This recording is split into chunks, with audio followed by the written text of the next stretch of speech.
Hi, welcome to the Stress Less series. Today we're going to be talking about time management. I am Dr. Carrie Lavelle with the Counseling Center.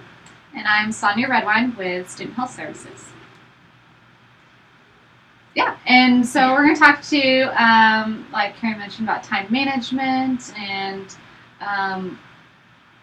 want you to realize that this is something that we work on constantly, and it's a skill and something that you have to practice to get better at. And it's especially important for college students because y'all do juggle multiple roles and have a lot going on in your lives. And it seems to be a common factor for college students, this idea that they don't have enough time in their day. And quite honestly, there's probably not enough time.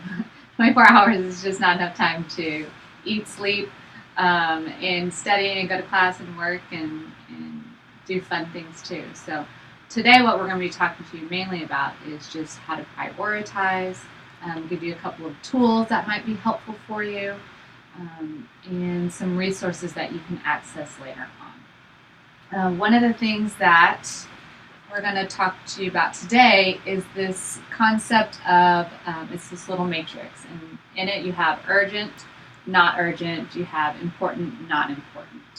And looking at, whenever you look at your calendar, you might have multiple things going on. But really looking and seeing what is most important that really needs to get done in that moment.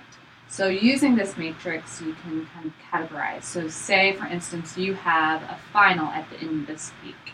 You may put that in the urgent, important category because that is something that is coming up very quickly. You need to spend a lot of time on, and it's a midterm, so it's very important.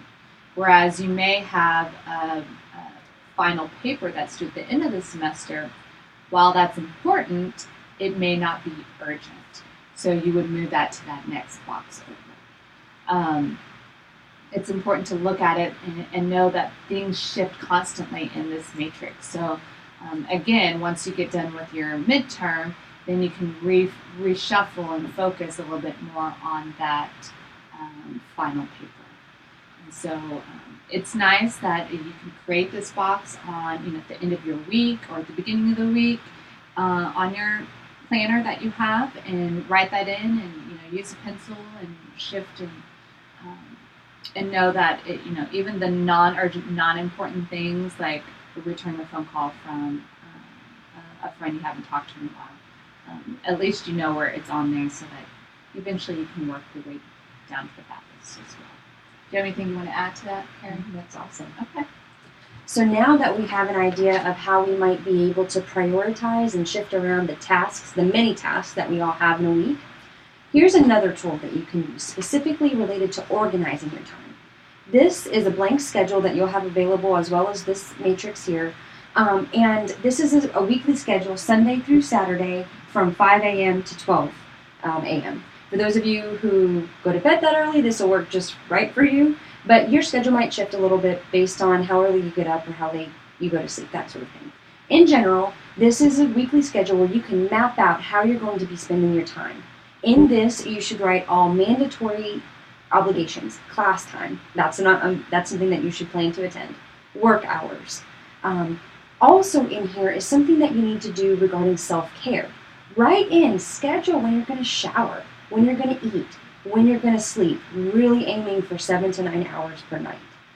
Averaging sleep-wake times around the same time or within an hour of each other are going to make for the most healthy sleep and consistency in your week. Okay? So scheduling in those self-care things will mean that they may hold you more accountable, and you can work around those things in fitting in things like study time or meeting with friends for a project or going to office hours. Okay? So once you have that, you'll have an idea of where your empty space is. All of the obligations, family time, if you pick up kids, that sort of thing, and then all of the other things. Okay? Also, think about how you might plan in some relaxation time. Sleep doesn't count, that's a necessity. During eating, you may need to feed two birds with one crumb in that regard, but you want to try to give yourself some unique time just for you, even if it's 15 minutes a day, just to sit and relax. Okay?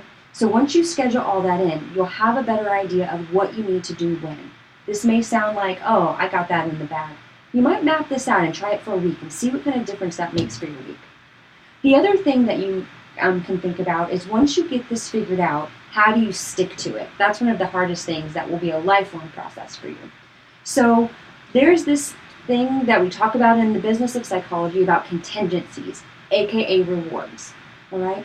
Think about how you might be able to reward yourself at the end of a week after you've stuck to your time schedule, gotten through your important and urgent and non-urgent and not important tasks, and to feel accomplished. How do you celebrate yourself in that way? Maybe it is eating out. Maybe it's getting to watch a movie or a TV show on Hulu. Maybe it's getting a pedicure. Maybe it's going out and playing a pickup basketball game at the local gym. Anything that helps you feel good and relaxed and clear-headed is what you want to reward yourself with. Something that's healthy, something that's safe and within your financial means. But incorporating contingencies like this can help us feel motivated to stick to something. The most important part, not giving ourselves those contingencies when we don't stick to the commitment we've made to ourselves. So, anything else to add on that? I think that it's really kind of short and sweet. That was our goal, but hopefully it gives you some good strategies that you can start implementing. Of course, feel free to contact us at the Counseling Center and Student Health Services if you have any questions. To access these resources, these handouts, you can find them on the Health Promotion webpage. So if you search Health Promotion on the TWU homepage, you can access our webpage, and there's a tab that says Stress Less. And for each session that we have, we post all of the resources that we use for our programs. So that way you'll have access to that and some of the other handouts and things that we thought would be helpful for you. But good luck with your time management. Let us know how it goes, and we look forward to seeing you on our next Stress Less session in November. Thanks. All right.